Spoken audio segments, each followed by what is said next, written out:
Hey guys, I'm Nick and welcome back to the channel. Or if you happen to be new here, please don't forget to subscribe.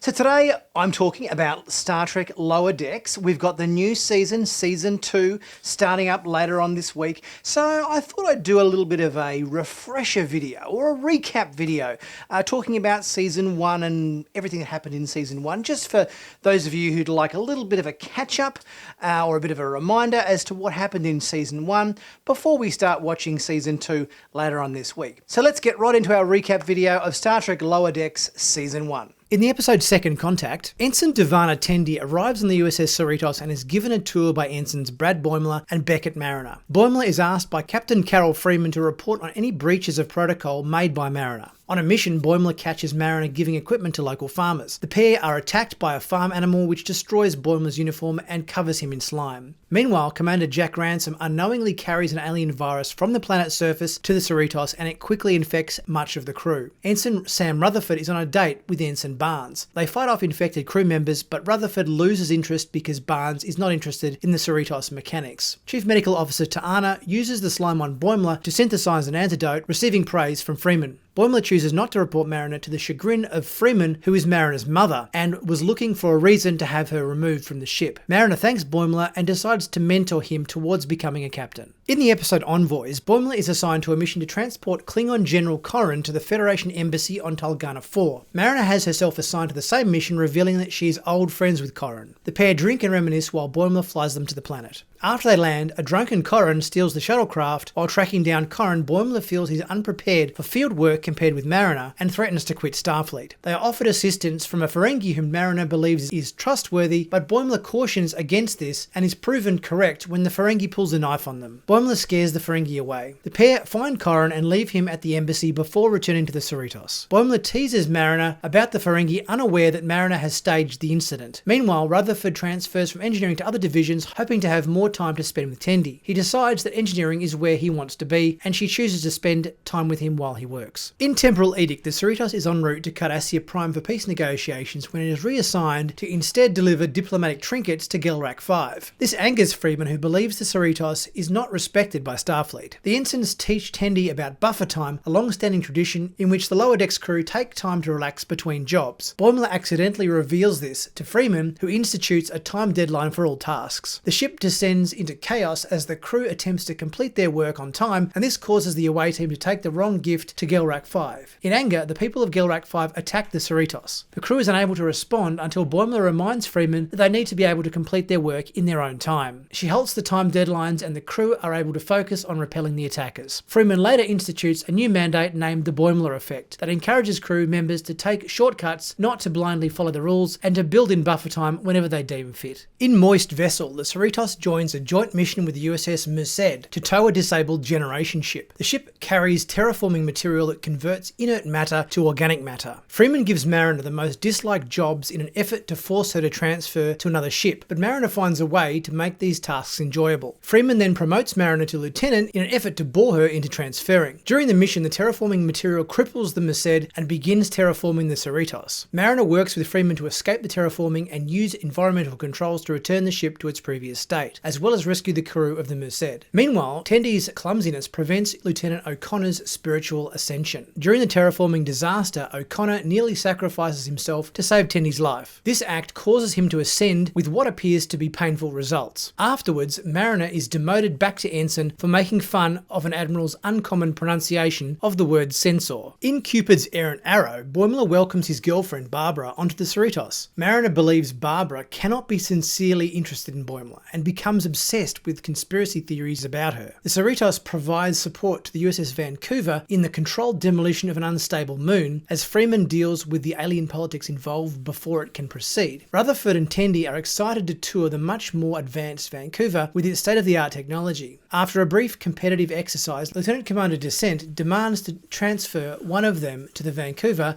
against their wishes, resulting in a brief scuffle. Descent later admits he can't handle the exciting and epic adventures on board the Vancouver and was hoping to swap with them to a more boring ship. Mariner discovers that Barbara is under the influence of an alien parasite attached to Boimler, which she removes. Barbara leaves Boimler while Mariner and Barbara find that they have much in common and become friends. Freeman completes the demolition of the moon. In Terminal Provocations, the Cerritos finds itself in a standoff with the Drukmani over the salvage of an old Starfleet ship. Mariner and Boimler's friend, Ensign Fletcher, offers to recalibrate the ship's isolinear cores for them so the two can leave work early to attend a concert. They return to find the victim of an attack, with the shield core missing. Rutherford shows off his new holographic assistant, an anthropomorphic Starfleet badge named Badgie, to Tendi in the holodeck. The Drukmani begin the attack on the Cerritos, now without shields, causing a holodeck malfunction. This results in Badgie becoming homicidal and attacking Rutherford and Tendi. They defeat him by changing the holodeck program to a mountaintop, which freezes Badgie. Boimler and Mariner discover Fletcher staged the attack because he was unable to complete the work. The missing core goes on a rampage before being blown out of an airlock. It drifts to the Drukmani ship and disables it. Fletcher is rewarded for stopping the Drukmani with a transfer to the USS Titan, where he is shortly discharged. In much ado about Boimler, Boimler volunteers to test Rutherford's new transporter upgrade, which malfunctions and leaves him phasing. Tendi genetically engineers a dog with an array of freakish abilities. Both are transferred for medical care to the farm on board the USS Ulsa. Other patients on board believe the farm does not exist. Freeman is assigned a covert mission, and Mariner's old friend, Captain Amina Ramsey, takes temporary command in their absence. To avoid being promoted by Ramsey, Mariner displays uncharacteristic incompetence but is forced to confidently take control when the USS Cerritos finds the Bilodeau being torn apart by a hatching spaceborne entity. The patients on the Osler attempt a mutiny but are betrayed by Boimler, who recovers from his phasing and attempts to make peace. As the patients are about to blow him out of an airlock, they arrive at the farm, which is a real, luxurious medical spa planet whose inhabitants receive the best care. Boimler tries to stay but is sent back to the Cerritos. Ramsey parts amicably with Mariner. In Veritas, Mariner, Boimler, Tendi and Rutherford are brought before an alien court by Klar, who demands they testify about the actions of the Cerritos senior crew. Mariner relates a story about a mishandled standoff with the insectoid Clickets, who are aggravated by Mariner misunderstanding Freeman's orders. Rutherford recalls a high-stakes mission stealing a Romulan bird of prey from a Vulcan museum, but has gaps in his memory due to his cybernetic implant. Tendi testifies about being mistakenly brought on a covert mission on the bird of prey to Romulus to steal a package. Klar doubts these stories, claiming that Starfleet officers should know what is happening on their ship, but Boimler assures him that Starfleet crew members make mistakes all the time, including antics with Q or boarding the wrong vessel, and accuses Klar of holding a drumhead trial. Klar clarifies that this is actually a party celebrating his rescue from Romulus by the Cerritos, and he was just seeking an account of those events. The ensigns later ignore another encounter with Q. In Crisis Point, to prepare for an interview with Freeman, Boimler creates a holodeck program using the crew's private logs to produce an accurate simulation of the Cerritos. Freeman sends Mariner to therapy, where she insists she is fine. Later, Mariner spitefully takes over Boimler's program to create a movie-like experience where she plays the villainous Vindicta. She invades the simulation of the Cerritos with her friends and kills the crew. Boimler and Rutherford join the holographic crew to fight against Vindicta, while Tendi leaves the simulation after being disturbed by Mariner's behaviour. Mariner ultimately crashes the simulation of the Cerritos and then fights a holographic recreation of herself, causing her to realise her true feelings for her mother and Starfleet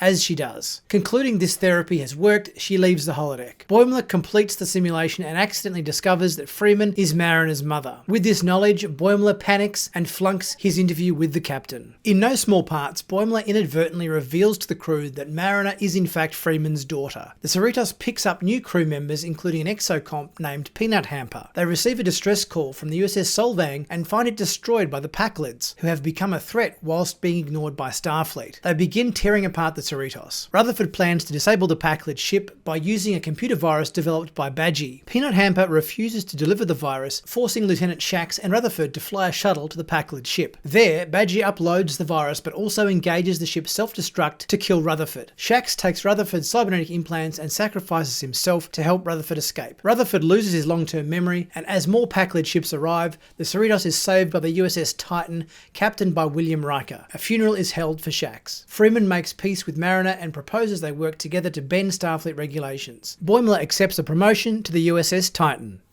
I'm really looking forward to Season 2. It's supposed to be better than Season 1. I've read a lot of interviews with Mike McMahon and other cast members who've said definitely Lower Decks has grown its beard for for season 2. So now that all the characters are established and we kind of know the dynamic on the ship, they should be able to get into some really cool, Star Trek jokes and in references and all the stuff we like in a Star Trek comedy such as Lower Decks. Let me know your thoughts in the comment section, guys, and always don't forget to subscribe. Please leave a super thanks if you're able to, and get your highlighted comment in the comment section, standing out amongst all the rest. And as always, comment, share, subscribe, you know the deal. And I'll see you guys next time for my next review. Cheers.